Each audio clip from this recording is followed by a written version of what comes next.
Aujourd'hui, on plonge dans une collection d'outils d'intelligence artificielle qui n'est vraiment pas comme les autres. Non, on ne parle pas de gadgets, on parle d'outils conçus pour transformer l'éducation francophone, de l'intérieur.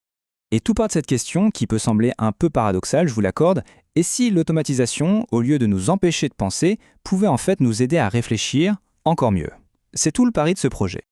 Et pour tenir ce pari, eh bien, ils n'y sont pas allés de main morte.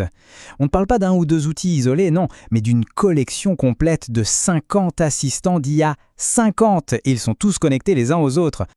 L'objectif derrière ces 50 assistants, il est assez simple au fond. C'est de rendre l'IA vraiment utile et surtout facile à comprendre et à maîtriser. L'idée, c'est de redonner le contrôle aux professionnels de l'éducation. C'est eux les pilotes et personne d'autre. Alors, l'IA dans l'éducation, menace ou allié? C'est la grande question du moment. La réponse de ce projet, elle est très claire. Il faut se doter d'outils pour la maîtriser, pour ne pas simplement la subir. Mais alors concrètement, à qui s'adressent ces outils? Eh bien, à absolument tout le monde dans le système éducatif. Que l'on soit enseignant dans sa classe, conseiller, inspecteur ou même chercheur, il y a un assistant qui a été pensé pour aider dans le travail de tous les jours. Bon, voyons un peu comment tout ça s'organise. Parce que ce n'est pas juste une boîte à outils jetée en vrac, c'est pensé comme un véritable écosystème qui fonctionne sur 3 niveaux bien distincts. Alors, on a d'abord le niveau micro, ça c'est pour ce qui se passe dans la classe avec les élèves. Ensuite, on passe au niveau méso, qui est là pour aider les équipes à se former, à collaborer. Et enfin, tout en haut, le niveau macro, pour le pilotage de tout le système. Le point clé, c'est que ces 3 niveaux communiquent en permanence et se renforcent les uns les autres.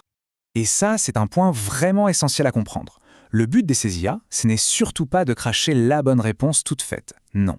Ce sont des partenaires pour enquêter, pour dialoguer, bref, pour aider les humains à poser de meilleures questions.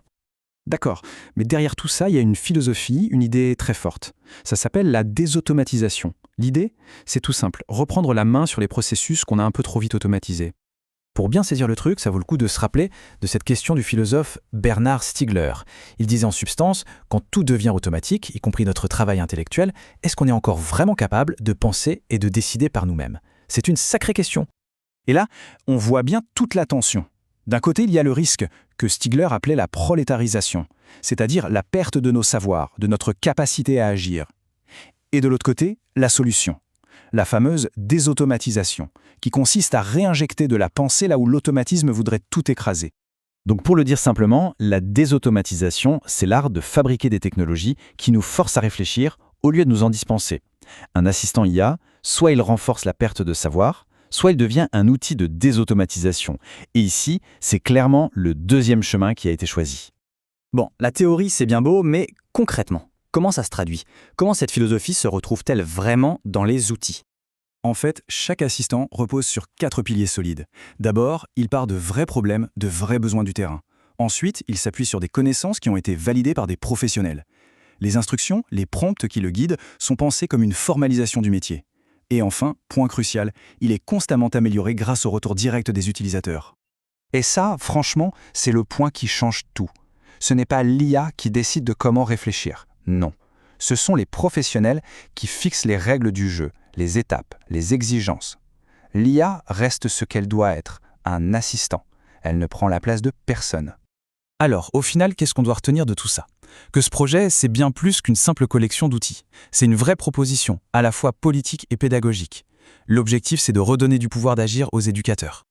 On pourrait le résumer en 3 idées sortes.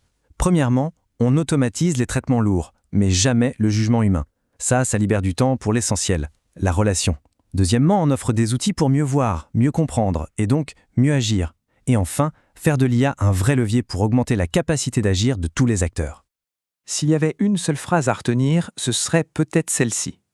Utiliser l'automatisation des tâches simples pour nourrir la désautomatisation, c'est-à-dire pour renforcer notre capacité à analyser, à débattre, à inventer. Et on va se quitter là-dessus avec cette question qui est en fait une formidable ouverture. L'intelligence artificielle, ce n'est peut-être pas la réponse à tout.